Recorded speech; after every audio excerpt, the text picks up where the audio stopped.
بسم اللہ الرحمن الرحیم۔ وجوہ یومئذ ناعمہ لسعیہا راضیہ فی جنۃ عالیہ لا تسمع فیہا لاغیہ فیہا عین جاریہ فیہا سرر مرفوعہ وَأَكْوَابٌ مَوْضُوعَةٌ وَنَمَارِقُ مَصْفُوفَةٌ۔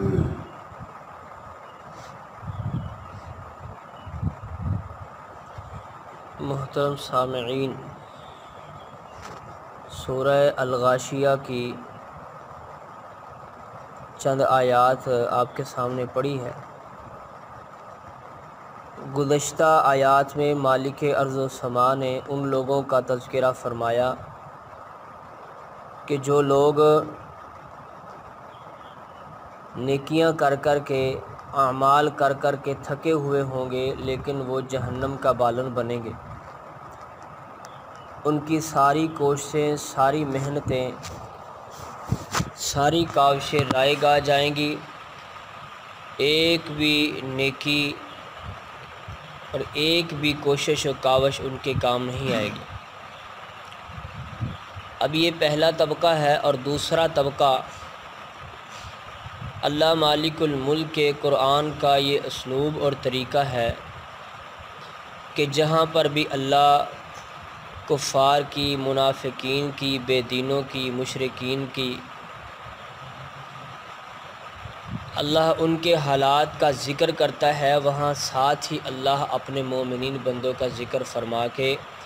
مومنوں کی حوصلہ افزائی کرتا ہے۔ اللہ فرماتے ہیں اس بات میں کوئی شک نہیں ہے کہ جنہوں نے حقیقتاً اللہ کے دین کو دین سمجھ کر نیکیاں نہیں کی،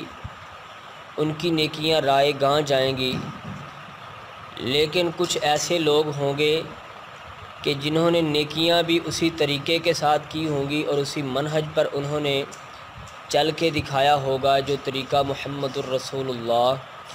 صلی اللہ علیہ وآلہ وسلم کا ہے۔ ان کے بارے میں اللہ فرماتے ہیں وجوہ یومئذ ناعمہ،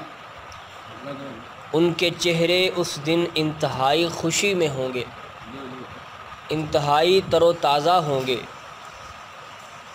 جس طرح دیگر لوگوں کے لیے اللہ فرماتے ہیں کہ وجوہ یومئذ خاشعہ، کہ ان کے چہرے گرے ہوئے ہوں گے، جھکے ہوئے ہوں گے، انتہائی ذلت میں پھنسے ہوں گے۔ لیکن ایمان والوں کی جب باری آئی، سنت کو سینے کے ساتھ لگانے والوں کا جب مرتبہ اور مقام بیان کرنے کی باری آئی تو اللہ نے الفاظ کو بالکل اسی طرح بیان کیا ہے۔ اللہ فرماتے ہیں وجوہ یومئذ ناعمہ، اس دن ان کے چہرے انتہائی خوشی میں ہوں گے، انتہائی تر و تازگی میں ہوں گے، اور وہ اپنی کی ہوئی محنتوں اور کوششوں پر راضی ہوں گے۔ لسعیہا راضیہ، انہوں نے جو نمازیں پڑھی ہوں گی، جو روزے رکھے ہوں گے، جو نفل و نوافل کا انتظام کیا ہوگا،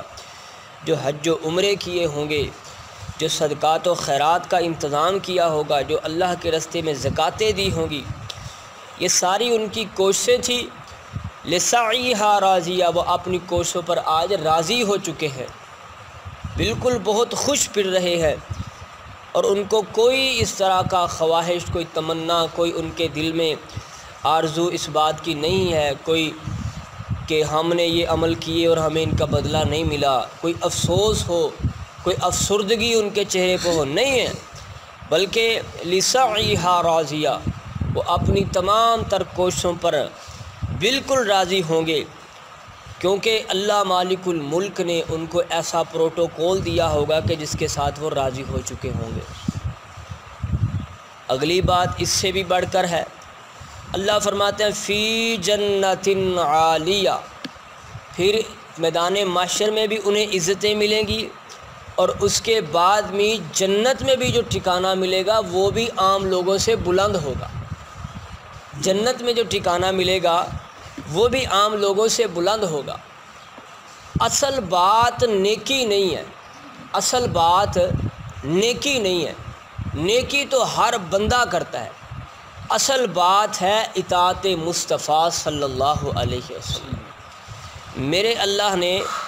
ہر نیکی کو مشروط کر دیا ہے زبان مصطفیٰ کے ساتھ، ہر نیک عمل کو مشروط کر دیا ہے طریقہ مصطفیٰ کے ساتھ صلی اللہ علیہ وسلم۔ ہر نیک عمل کو میرے اللہ نے مشروط کر دیا ہے منہج مصطفیٰ کے ساتھ۔ جو بندہ اسی منہج اور اسی طریقے پر چل کر نیکی کرتا ہے، اس کی نیکیاں لسعیہا راضیہ والا مقام بھی اللہ اسے عطا کرتا ہے کہ وہ اپنی محنتوں پر راضی ہو جاتا ہے، خوش ہوتا ہے کہ یہ میں نے جو نمازیں پڑھی ہیں آج ان کا فائدہ مجھے پہنچا ہے، یہ جو میں نے روزے رکھے تھے آج ان روزوں کا فائدہ مجھے پہنچا ہے، یہ جو میں نے صدقہ خیرات کا انتظام کیا تھا آج اس کا مجھے فائدہ پہنچا ہے۔ کیوں پہنچے گا؟ کیونکہ انہوں نے یہ سارا کچھ محمد مصطفیٰ صلی اللہ علیہ وآلہ وسلم کے طریقہ کار کے ساتھ اور ایک اللہ کی رضا کے لیے اور ایمان کی حالت میں کیا ہوگا۔ 3 شرطیں ہیں، طریقہ مصطفیٰ کا ہو صلی اللہ علیہ وسلم، اس کے بعد ایمان کی حالت میں، اور تیسرا رضائے للہ اس میں موجود ہو۔ اگر نہ یہ 3 شرطیں نہ ہوں تو عمل کسی کام کا نہیں ہوتا۔ بندہ رضائے للہ کی جگہ پر رضائے جو ہے وہ عوام الناس کرے، یعنی وہ لوگوں کی ریاکاری کے لیے دکھانے کے لیے عمل کرے، اسی کے ساتھ ایمان کے بغیر کفر کی حالت میں عمل کرے، اس کے بغیر سنت کو چھوڑ کر بدعات کے ساتھ عمل کرے۔ یہ تینوں صورتحال ایسی ہیں کہ ان تینوں صورتحال میں ایک نیکی بھی بندے کے کام نہیں آتی۔ اگر یہ تینوں چیزیں ہٹ جائیں، رضائے للہ آ جائے، سنت کے مطابق ہو جائے اور ایمان کی حالت میں ہو جائے، تو یہ ساری چیزیں وہی ہیں جن کے بارے میں اللہ فرماتے ہیں وجوہ یومئذ ناعمہ، اس دن وہ اپنی نیکیوں پہ اتنے خوش ہوں گے کہ ان کے چہرے تر و تازہ ہوں گے، لسعیہا راضیہ، کوششوں پہ راضی ہو چکے ہوں گے، فی جنت عالیہ، اللہ جو جنت عطا فرمائے گا وہ بھی عام لوگوں سے بلند جنت عطا فرمائے گا۔ لا تسمع فیہا لاغیہ، دنیا میں انسان برائی کی طرف راغب کب ہوتا ہے؟ جب اس کے کان کے ساتھ کوئی لغو بات ٹھکراتی ہے، جب اس کے کان کے ساتھ آپ نے اندازہ کیا ہوگا ایک نمازی بندہ، تہجد گزار بندہ، ایک انتہائی معزز بندہ، جب اس کے کان میں میوزک یا موسیقی پڑتی ہے نا تو فوری اس پہ شیطان حملہ کرتا ہے۔ جتنی دیر تک وہ نہیں سنے گا نا، اس کو نہیں پتہ کہ موسیقی کی لذت کیا ہے، اس میں یعنی کہ کتنی شیطانیت ہے، یہ دل پہ کتنی اثر کرتی ہے۔ جب یہ لغو بات اس کے کان میں پڑتی ہے تو پھر اس کے اندر کا شیطان کہتا ہے، اندر کا، کیونکہ انسان ہر ایک کے اندر شیطان موجود ہے، اس کے اندر کا شیطان کہتا ہے کہ آج تک تو اس بات سے محروم ہی رہا، تجھے تو پتہ ہی نہیں ہے کہ اس میں لذت کتنی ہے، اس میں سرور کتنا ہے۔